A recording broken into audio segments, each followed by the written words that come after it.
Hi everyone, ये structure of atoms का lecture 9 है और ये है अल्बर्ट आइंस्टाइन और इस लेक्चर में हम पढ़ेंगे इमिशन एंड एब्जॉर्प्शन स्पेक्ट्रा।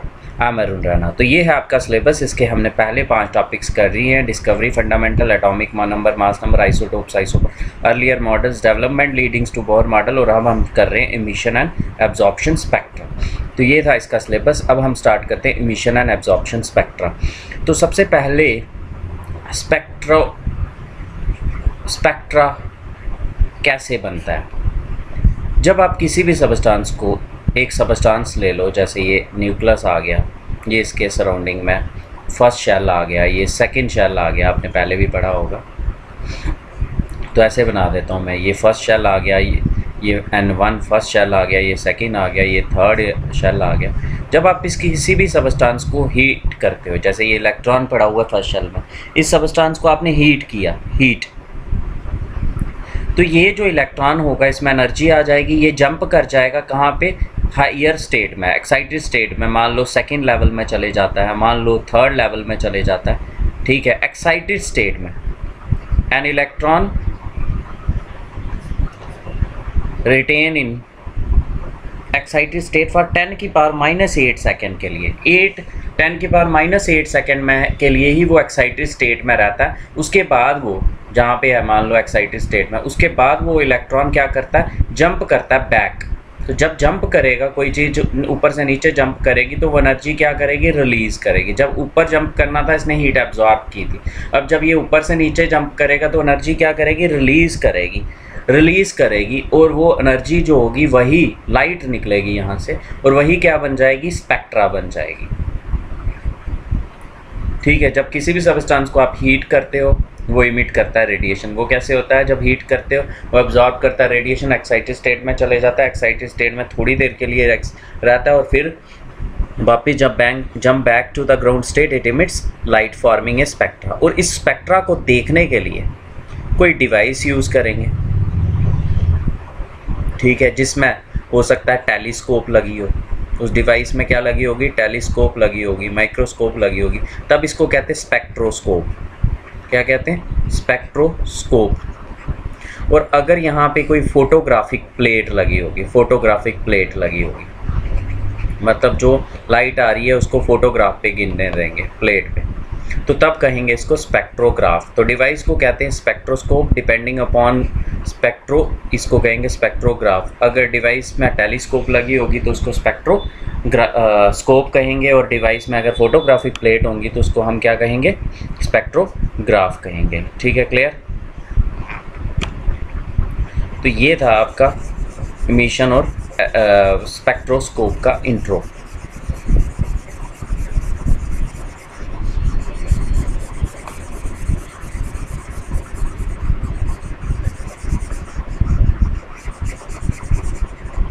तो देखें यहाँ पे, when a substance is heated, it emits radiations forming a spectrum of light, which is known as spectra.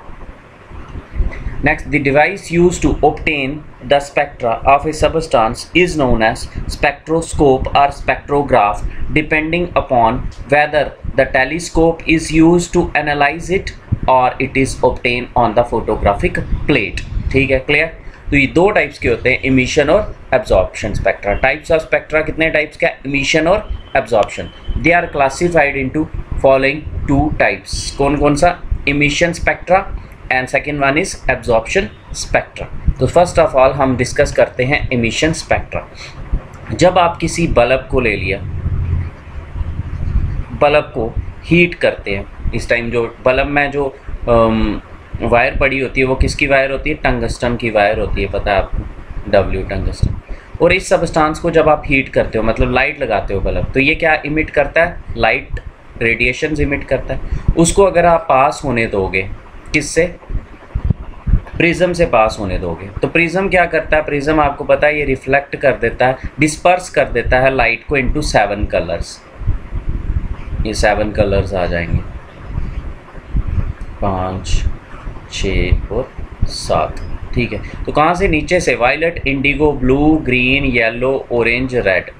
ठीक है, तो इसका सिंपल सा है, जितनी ज़्यादा वेवलेंथ होगी उतनी कम डिस्पर्शन होगी।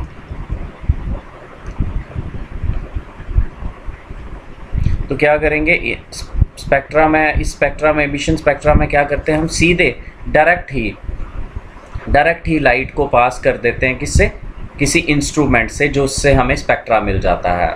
ठीक है, when A light directly from the source is pass through the spectroscope और स्पेक्ट्रोग्राफ, जैसे कि हमने इस यहाँ पे प्रिज्म दिखा दिया है और फिर उसके फोटोग्राफ मिल गया हमें। ठीक है, क्लियर। तो एमिशन स्पेक्ट्रा में क्या करते हैं, डायरेक्टली हम ऑब्टेन कर लेते हैं, और ये दो टाइप्स के होते हैं फिर, कंटिन्यूस और लाइन स्पेक्ट्रा। तो in this type of spectra the light emitted by the substance on heating is directly analyzed through spectroscope or spectrograph. Types of emission spectra दो टाइप्स के होते हैं, कौन कौन से, continuous spectra और line spectra।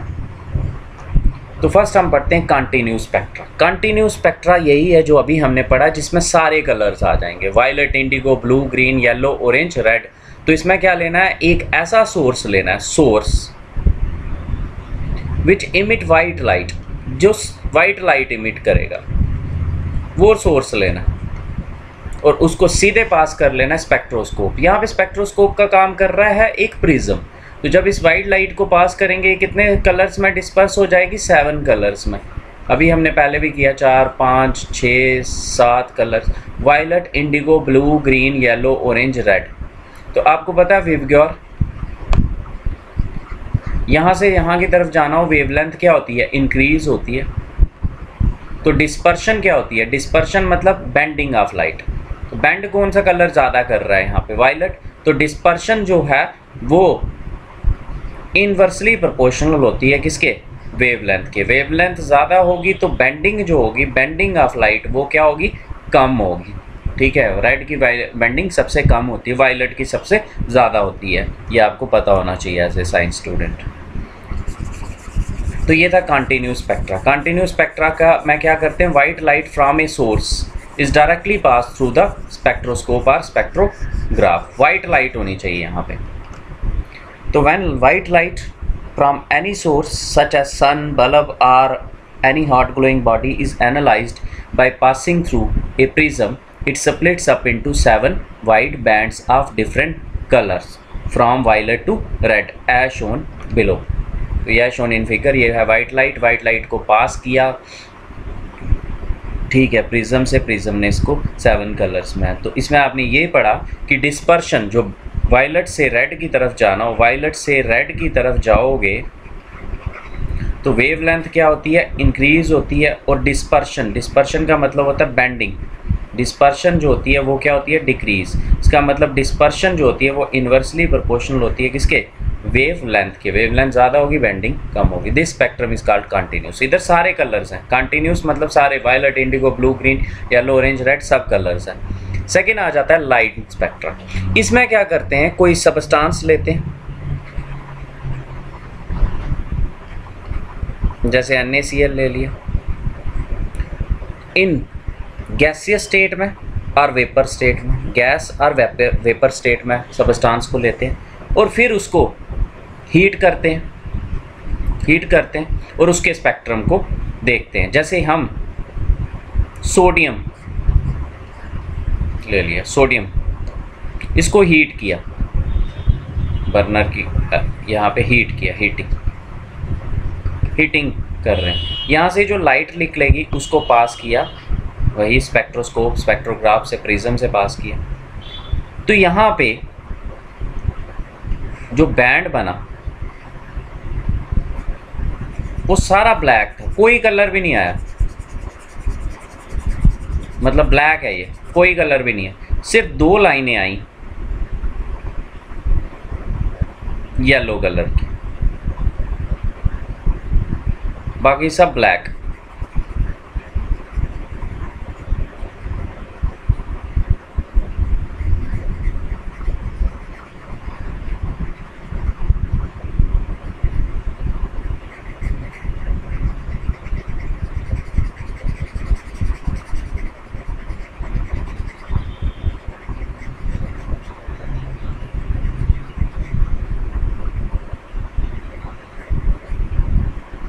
बाकी सारा ब्लैक था। 2 वेवलेंथ्स आई, एक थी 5890 एंगस्ट्रॉम की और एक थी 5896 एंगस्ट्रॉम की, येलो कलर की 2 लाइनें आती हैं, इसलिए इसको कहते हैं लाइन स्पेक्ट्रा। इसमें बाकी सारा डार्क होता है, सिर्फ 2 ब्राइट लाइंस आती हैं, ठीक है, जैसे कि सोडियम के केस में।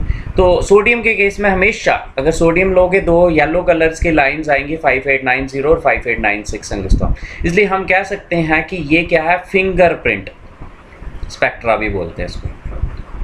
कोई भी 2 एलिमेंट्स का ये सेम नहीं हो सकता। जैसे अगर कहीं पे भी आपको ऐसा करो, एक अननोन एलिमेंट लिए, अननोन एलिमेंट आपको पता ही नहीं है कौन सा, उसको हीट किया, उसका स्पेक्ट्रा देखा, ऐसे ही प्रिज्म से पास किया, स्पेक्ट्रा देखा, अगर वेवलेंथ उसकी 5890 और 5896 एंगस्ट्रॉम की निकलेंगी ना, तो आपको पता चल जाएगा ये सोडियम है। इसी तरह से मैंने तो एक एग्जांपल याद की बताई आपको, और आपने भी एक एग्जांपल याद करनी है। इसी तरह से सन में, अब सन के ऊपर कोई गया तो नहीं है कि जिसने देखा हाइड्रोजन और हीलियम है। सन से जो लाइट निकली, ठीक है, उसको एनालाइज किया, उसका लाइन स्पेक्ट्रा लिया, उसका लाइन स्पेक्ट्रा लिया और देखा कि वो किससे मैच करता है, हाइड्रोजन और हीलियम से मैच करता है। इससे हमें पता चल गया कि उसमें कौन से एलिमेंट्स प्रेजेंट है, हाइड्रोजन और हीलियम प्रेजेंट है। तो ये लाइन स्पेक्ट्रा है।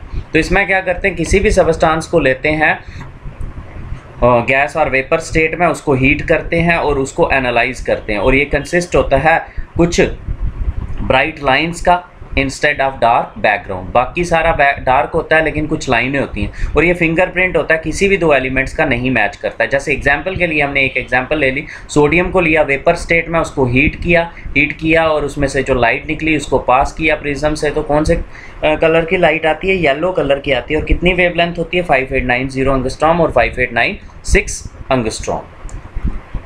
क्लियर? तो ये है लाइन स्पेक्ट्रा।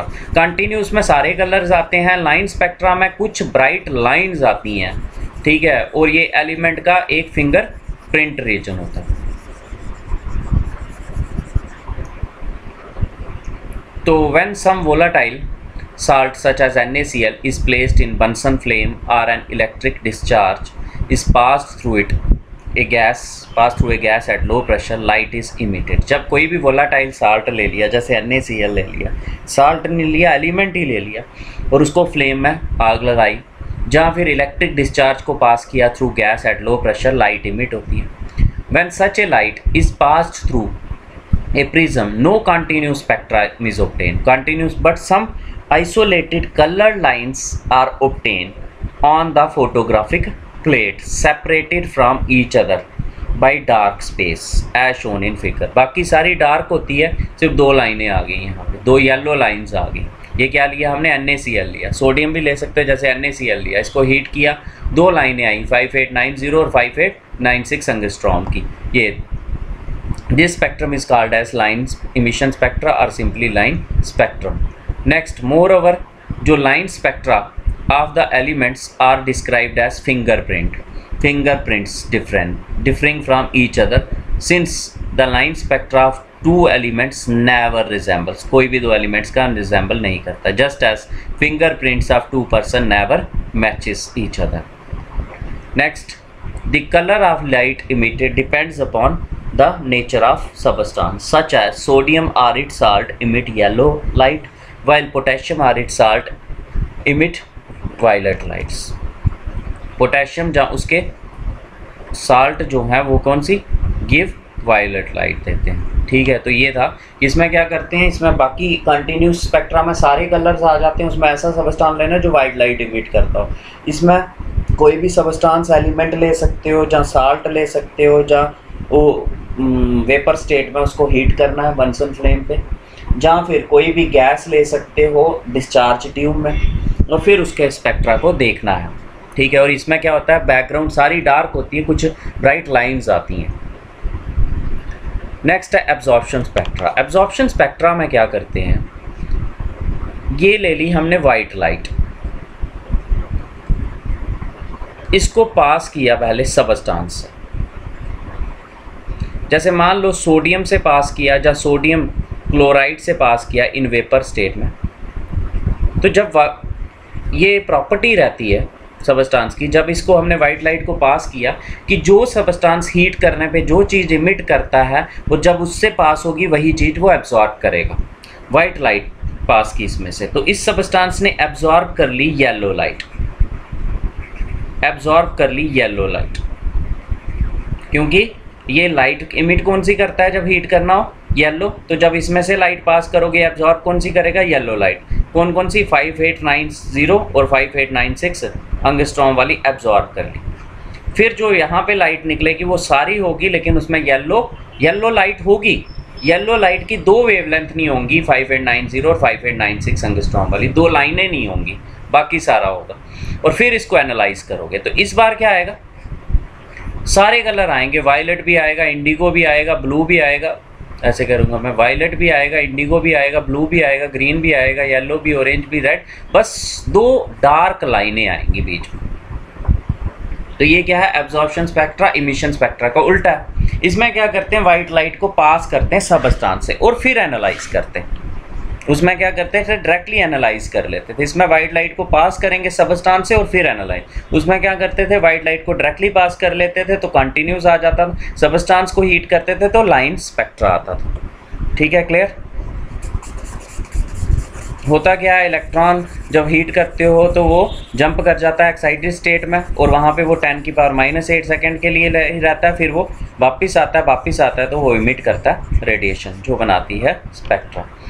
तो when white light from any source is first passed through the solution or vapors of a chemical substance and then analyzed by the spectroscope or graph, it is observed that some dark lines are obtained in the otherwise continuous spectrum as shown in figure। क्या आता है, बाकी are obtained in the continuous otherwise continuous spectrum, बाकी पूरा spectra आएगा लेकिन कुछ dark line आएंगी। जैसे अगर सोडियम से पास करोगे सब लाइट को तो सोडियम क्या एब्जॉर्ब करेगा, येलो लाइट की दो वेवलेंथ 5890 5896 एंगस्ट्रॉम एब्जॉर्ब कर लेगा, बाकी सब आ जाएंगे। जैसे ये आ गया वाइट लाइट, वाइट लाइट को किससे पास किया, NaCl के सोल्यूशन से, फिर सोल्यूशन ने क्या एब्जॉर्ब कर लिया, येलो एब्जॉर्ब कर ली। कौन सी येलो, 5890 और 5890, बाकी सब आए, violet, indigo, blue, green, yellow, orange, red सब आए। सिर्फ दो लाइनें यहाँ पे येलो के बीच में दिखानी है जहाँ पे कुछ भी नहीं आया। This spectrum so obtain is known as absorption spectra. तो ये था एमिशन स्पेक्ट्रा और एब्जॉर्प्शन स्पेक्ट्रा। एमिशन में क्या होता है, एमिशन में सब लाइट जो होती है उसको डायरेक्टली पास कर देते हो स्पेक्ट्रोस्कोप और स्पेक्ट्रोग्राफ से और फिर एनालाइज करते हो। और एब्जॉर्प्शन में क्या होता है, लाइट को पहले पास करते हो सबस्टांस से और फिर एनालाइज करते हो। ठीक है, फिर स्पेक्ट्रोस्कोप और स्पेक्ट्रोग्राफ के थ्रू एनालाइज करते हो। फिर उसमें दो टाइप्स के होते हैं एमिशन में, कंटिन्यूस और एब्जॉर्प्शन। कंटिन्यूस में क्या होता है, वाइट लाइट जो कंप्लीट लाइट होती है उसको पास करते हैं और उसमें क्या होता है कि सबस्टांस को हीट करते हैं, ठीक है, जहाँ फिर किसी गैस को डिस्चार्ज ट्यूब में लेते हैं। तो आज का टेस्ट नंबर 9 है, how long it would it take a radio. How long का मतलब क्या है कि आपको निकालना है टाइम, कितना टाइम लगेगा। Would it take a radio wave of frequency दी हुई है 6 × 10⁻³ सेकेंड इनवर्स, ये फ्रिक्वेंसी है, फ्रिक्वेंसी। और आपको डिस्टेंस भी दिया कितना, 8 × 10⁻7 किलोमीटर। हम यहाँ पे आपको डिस्टेंस दिया है, आपको क्या निकालनी है, टाइम निकालना है। तो स्पीड का फार्मूला पता है आपको, speed equal to distance upon time. Speed कितनी होती है, 3 × 10⁸ मीटर पर सेकेंड। तो इसको भी डिस्टेंस को भी मीटर में कर लेते हैं। 10⁻7 किलो की वैल्यू कितनी होती है, 10⁻3, तो ये बन जाएगा 10⁻10 मीटर। तो फार्मूला लगा दो, स्पीड इक्वल टू किसके बराबर, डिस्टेंस अपॉन टाइम। तो टाइम किसके बराबर आ जाएगा, डिस्टेंस अपॉन स्पीड। डिस्टेंस कितना है, 8⁻10 मीटर और स्पीड कितनी है, 3 × 10⁸ मीटर पर सेकेंड। दोनों को डिवाइड करना है और कैलकुलेट करना है। 8/3 कितना आ जाएगा, 3 2 फिर बच गया 2 3 6 जाए 18, 2.66 बनते जाएगा, 6 फिर 6 6 सो ऑन चलते जाएगा। तो हम लिख लेते हैं 2.667 × 10⁸ में से 10-8 कर लिया, 2 आ गया और मीटर कैंसिल, सेकेंड इतना। तो इसको मल्टीप्लाई करते देते हैं, 266.7 सेकेंड्स आ जाएंगे। तो आपको पता है 60 सेकेंड्स का 1 मिनट होता है, तो 240 कितने हो जाएंगे, 4 मिनट। पीछे बच गए कितने 240 हो गए, 240 सेकेंड, तो पीछे बच गए 26, 4 मिनट 26 सेकेंड आएगा इसका आंसर। 60 सेकेंड का 1 मिनट हो गया, तो 240 के 4 मिनट हो गए, 4 मिनट लिख दिए और आगे 26 सेकेंड। इसमें फ्रिक्वेंसी का कोई भी यूज़ नहीं है, स्पीड एक ही रहती है, चाहे रेडियो वेव्स हो चाहे सेम हो। ऐसा तो नहीं होता कि रेडियो वेव्स पहले पहुंचेंगी मार्स से अर्थ में और दूसरी वेव्स बाद में, सारी इकट्ठी पहुंचेंगी। Calculate the wave number of radiation having frequency of 4.4 × 10⁴ hertz. Frequency दी है 4 × 10⁴ हर्ट्ज और आपको बोला है कि वेव नंबर निकालो। तो क्या फार्मूला होता है वेव नंबर का? फार्मूला होता है 1/λ। तो ये आपको फार्मूला पता है, c = न्यू लैम्डा भी होता है। अब लैम्डा की जगह हम न्यू में कन्वर्ट करेंगे, = 1/λ। लैम्डा की यहाँ से वैल्यू निकाल दो, किसके बराबर होता है? c/न्यू के बराबर। तो 1/λ किसके बराबर आ जाएगा? न्यू/c। न्यू की वैल्यू कितनी है? 4 × 10⁴ हर्ट्स। हर्ट्स को सेकेंड इनवर्स ही होता है।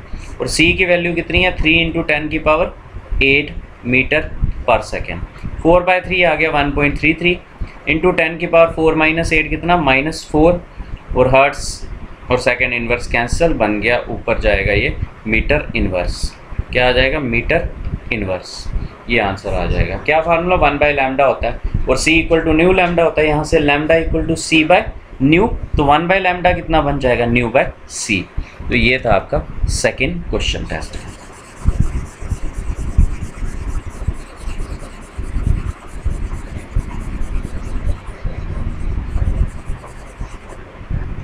नेक्स्ट है, a photon in X region is more energetic than visible region. X is, क्या बोल रहा है यहाँ पे? क्वेश्चन क्या बोल रहा है कि एक फोटोन है, एक लाइट है एक्स रीजन में। एक्स मतलब रीजन बोला है, इंफ्रारेड हो सकता है, अल्ट्रावायलेट, माइक्रोवेव, रेडियो वेव्स, जिसकी एनर्जी ज़्यादा है विजिबल रीजन से। तो आपको बताना है एक्स कौन सा हो सकता है। तो आपको ये सीरीज याद होनी चाहिए electromagnetic, cosmic, X, gamma rays, X rays, UV rays, visible rays, infrared rays, microwaves, radio waves.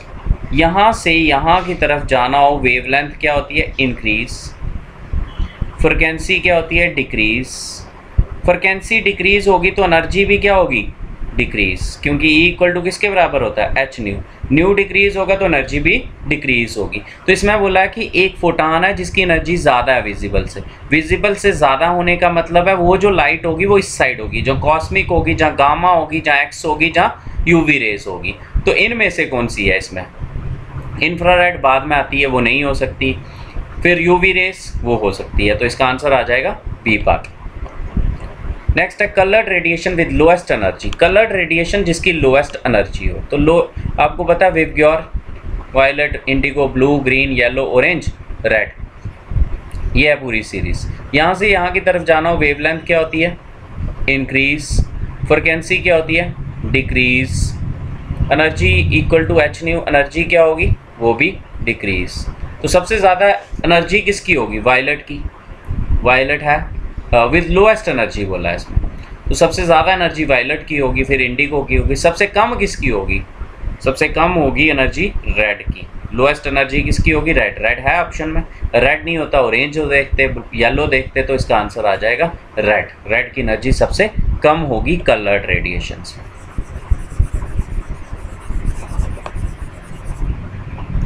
Next question है, 100 watt bulb emits monochromatic light of wavelength 400 nanometre. Calculate the number of photons emitted per second. Power दी है यहाँ पे 100 वाट, wavelength दी है 400 nanometre. 400 nanometre को हम लिख सकते हैं 400 × 10⁻⁹ मीटर। और 0 को, इन दो जीरोस को इसके साथ मल्टीप्लाई कर लें, 10⁻² था ये, मल्टीप्लाई किया बन गया 4 × 10⁻⁷ मीटर, ये दिया है। Calculate the number of photons, n निकालना है, इमिटेड पर सेकेंड। टाइम आपको कितना दिया है? 1 सेकेंड। तो आपको ये फार्मूला याद रखना है नया, हम बनाते हैं उस फार्मूले को। पावर का फार्मूला होता है, आपने पढ़ा होगा, वर्क अपॉन टाइम।